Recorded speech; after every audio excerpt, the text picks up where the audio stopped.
Why billionaires want you to masturbate every day. Do successful entrepreneurs masturbate? This question did not arise out of a tech networking event with a particularly boring group of startup hopefuls. It didn't come to me either while watching Mark Zuckerberg testify before a joint session of the Senate Commerce and Judiciary Committees last month. His clearly rehearsed, yet poorly delivered, responses to 4 hours of questions about Facebook's data privacy policies may have revealed to us that the chief executive's spin doctors were underprepared for the extent of their master's beta test before the world's public, but told us precious little about what he does in private. No, the 39 characters that make up this rather bizarre little question came in the form of a tweet from one of the many techs and entrepreneurial gurus I happen to follow. It turns out experts have been asking this question for decades. In 1938, self-help pioneer Napoleon Hill dedicated an entire chapter of his book, Think and Grow Rich, to the importance of repurposing one's sex drive into greater productivity at work. Random commentator almost a century later response on Quora.com to this question by a random commentator was, "Sexual energy is amazing and great. Rather than putting it to a useless act of masturbating to a screen of pixels having sex, entrepreneurs use that extra boost of energy to do productive work." I'm going to hazard a guess the majority of entrepreneurial minds consumed by the correlation between self-gratification and success in business are male. This is but one silly question among many discussed by the chancers, I mean experts, peddling get-rich-quick schemes. Several other theories highlight some other human idiosyncrasies as paramount for achieving success. Many serial entrepreneurs, for example, are said to have ADHD but don't know if. The argument being they are adept at starting businesses but quickly lose interest, sell them once they succeed, and move on to a new enterprise. Aside from the obvious commercial demand for simple answers to complex questions like how to succeed, or be happy, masturbation is a far sexier, pun intended, subject than the truth. That successful people usually work harder, are more ambitious, and can adapt to market trends more easily than the rest of us schmucks. Or get ahead of them.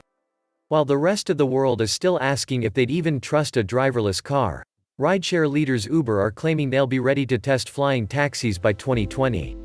At the recent Uber Elevate Summit in Los Angeles, the company brought together experts from industry, academia, government, and the US military to accelerate innovation in the unmanned aerial vehicle space, a rapidly expanding sector with a plethora of commercial players interested in its opportunities.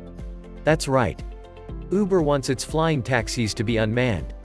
It's not the only tech company with this idea, but it wants to be the first and claims it will be testing prototypes with real passengers in 2 cities, Dallas and Los Angeles, within 2 years.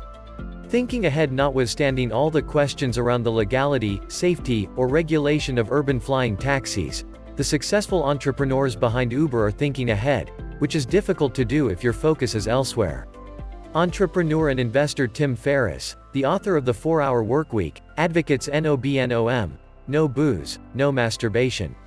And therein lies the inherent contradiction held within questions such as, do successful entrepreneurs masturbate?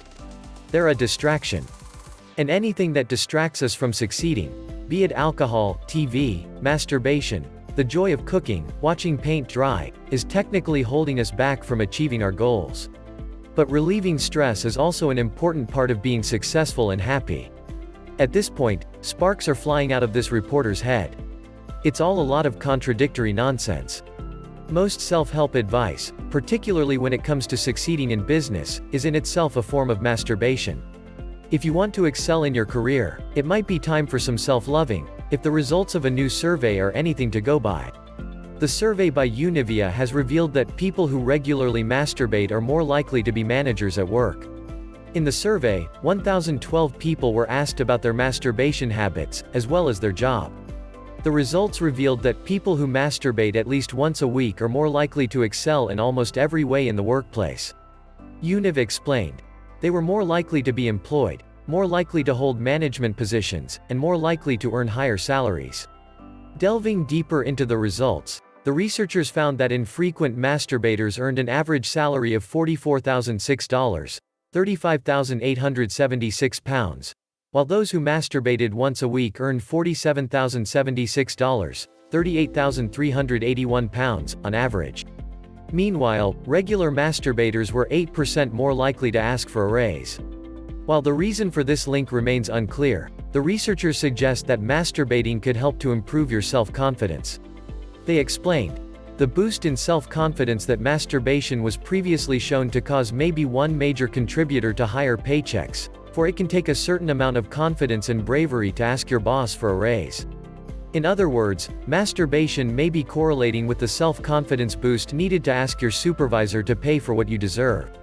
That's the reason why billionaires want you to masturbate every day. So that's it for today's video. What do you think of our today's list? Let us know in the comment section below. If you enjoy this video and want to hear from us again, be sure to hit that subscribe button and turn on the notification bell before you go. Thanks for watching.